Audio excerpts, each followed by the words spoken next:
Formula ఈ car race అంశంలో మాజీ మంత్రి కేటీఆర్ పాత్రపై విచారణ జరపాలని ఏసీబీకి ప్రభుత్వ ప్రధాన కార్యదర్శి లేఖ రాశారు. అవినీతి నిరోధక చట్టం ప్రకారం గవర్నర్ అనుమతి లేఖను కూడా పంపించారు. ఫార్ములా ఈ రేసు వ్యవహారంలో రిజర్వ్ బ్యాంక్ అనుమతి లేకుండా విదేశీ సంస్థకు ఏకపక్షంగా నిధుల బదిలీ జరిగినట్లు ఆరోపణలు ఉన్నాయి.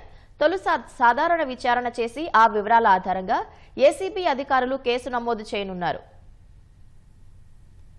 ఫార్ములా ఈ రేసు వ్యవహారంలో మాజీ మంత్రి కేటీఆర్ పై విచారణ జరిపేందుకు ప్రభుత్వం చర్యలు చేపట్టింది.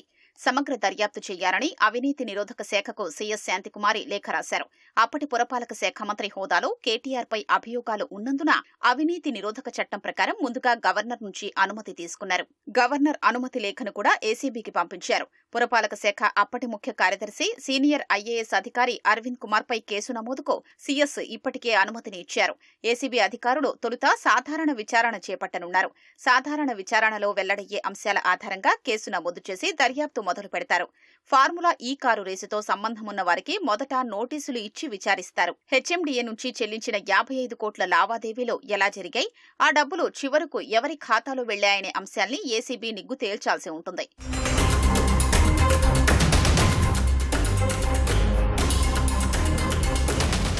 ఫార్ములా ఈ ఆపరేషన్స్ ఎఫ్ఈఓ ఏస్ నెక్స్ట్ జెన్ ప్రైవేట్ లిమిటెడ్ పురపాలక శాఖ మధ్య 2022 అక్టోబర్ 25న త్రైపాక్షిక ఒప్పందం కింద లాంగ్ ఫామ్ ఎల్ఎఫ్ఏ జరిగింది. 9, 10, 11, 12 సీజన్ల కార్ రేసులు నిర్వహించేలా ఈ ఒప్పందం కుదరగా 9వ సీజన్ కార్ రేసును 2023 ఫిబ్రవరి 10, 11 తేదీల్లో హైదరాబాద్లోని నెక్లెస్ రోడ్లో నిర్వహించారు. అప్పటి పురపాలక శాఖ మంత్రి కేటీఆర్ ఆమోదంతో ఒప్పందం కుదిరిందని, శాఖాధిపతిగా తాను ఎంఓయూ చేసినట్లు అరవింద్ కుమార్ గతంలో సీఎస్కు ఇచ్చిన వివరణలో పేర్కొన్నారు.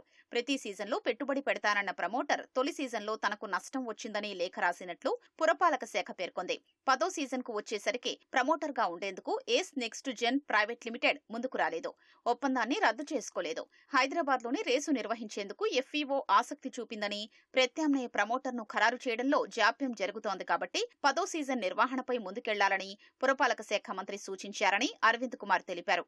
నిధుల చెల్లింపునకు సంబంధించి సెప్టెంబర్ 25న ఎఫ్ఈఓ నుంచొచ్చిన మెయిల్ ఆధారంగా 2023 సెప్టెంబర్ 27న మంత్రికి ఫైల్ను సర్క్యులేట్ చేసే హెచ్ఎండీఏను ప్రమోటర్గా, హోస్ట్ సిటీగా చేర్చామన్న ఆయన తర్వాత ప్రమోటర్తో ఎఫ్ఈఓ ఒప్పందాన్ని రద్దు చేసుకుందని పేర్కొన్నారు.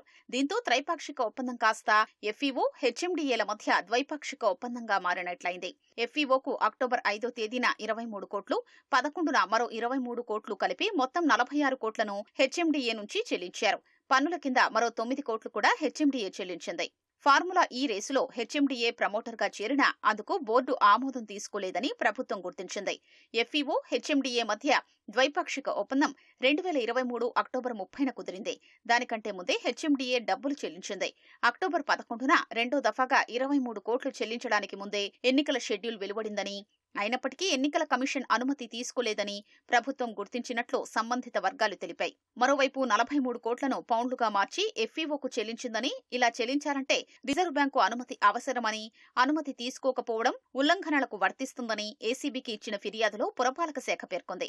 ఫార్ములా ఈ కారు రేసు వ్యవహారంలో ఒప్పందం కుదరడానికి ముందే నిధులు చెల్లించడం, నిబంధనలకు విరుద్ధంగా విదేశీ కరెన్సీ రూపంలో ఇవ్వడంపై ఏసీబీ విచారణ జరపనుంది. దర్యాప్తులో భాగంగా ఫార్ములా ఈ సంస్థ ప్రతినిధులకు కూడా నోటీసులు జారీ చేసే అవకాశం ఉంది.